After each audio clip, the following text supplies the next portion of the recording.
Hi, welcome to Minecraft Girl 101, Volume 1. I call this segment Brianna's Dream Home.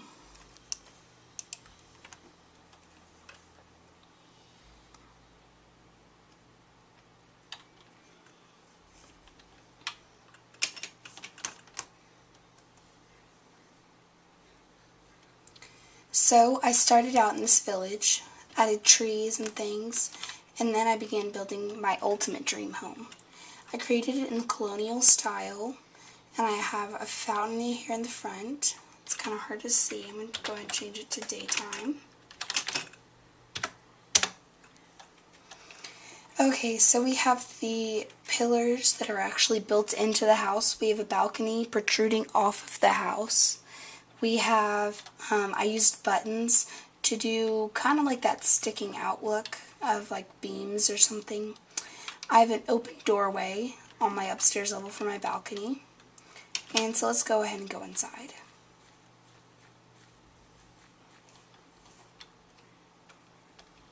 And of course I have the iron automatic door. So when I was creating this house, I wanted to have multiple levels. I didn't want it to be a flat home when you walked in.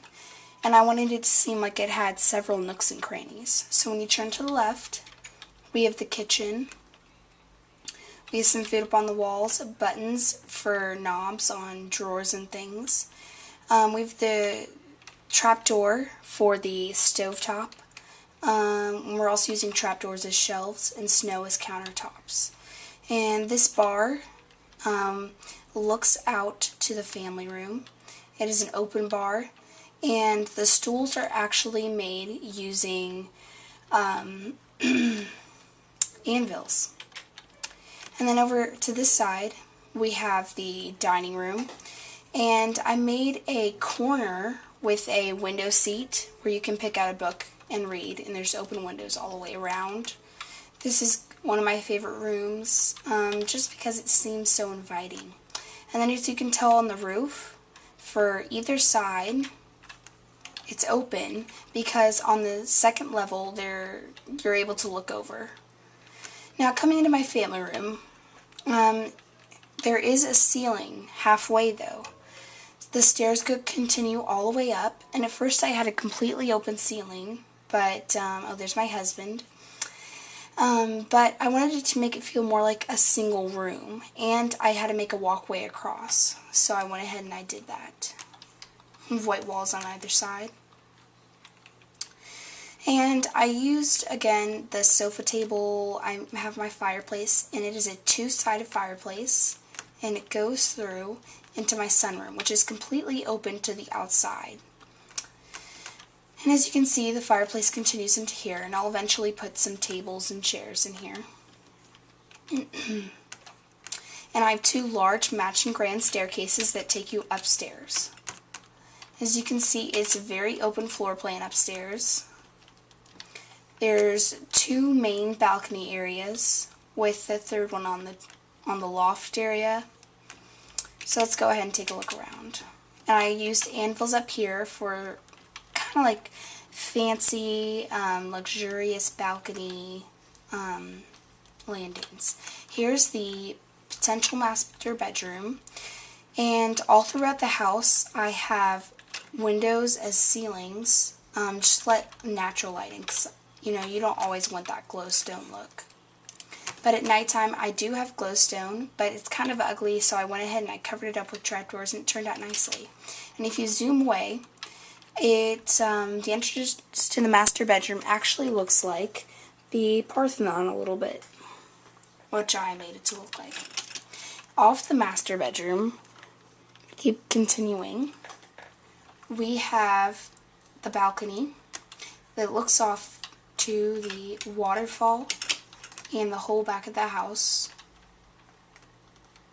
which is very ornate, and it was actually an addition, the whole jutting outside of the back. And continuing on, like I said, I wanted it to seem like there was nooks and crannies. So here you can look over and you can see the kitchen, and you can see the dining room. Over to this side, we have like a little boy's bedroom. This is right Riker's jungle bedroom. Since you can't put a tree in a house, I went ahead and I built my own in jungle theme. I went ahead and filled the portraits with grass, spider webs, and trees. And he has a little dresser over here and a little torch just to give it that feel. Then up here, we'll continue on there in just a minute. It's kind of like his little tree house almost to, relate back to that whole jungle bedroom theme. Then out here we have the balcony that overlooks the whole village. Over here, this is called Hope's Castle. It's like the little girl's bedroom in the house. She also has a ladder going up to her little hangout area. They share a loft, which doubles as a toy room, play area, kids' room.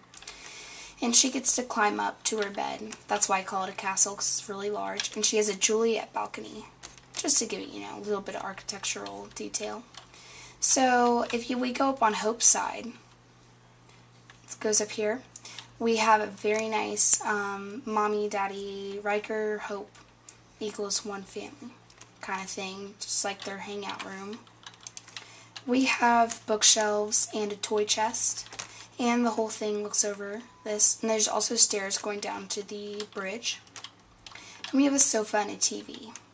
Now continuing back down Riker's stairs. Now to take one last look around the house, show you what I did with the sides. I wanted to add some color to the sides of the house and not have it just be flat. Like I said, I don't like that. So I went ahead, and this is a great idea if you want to go ahead and use this.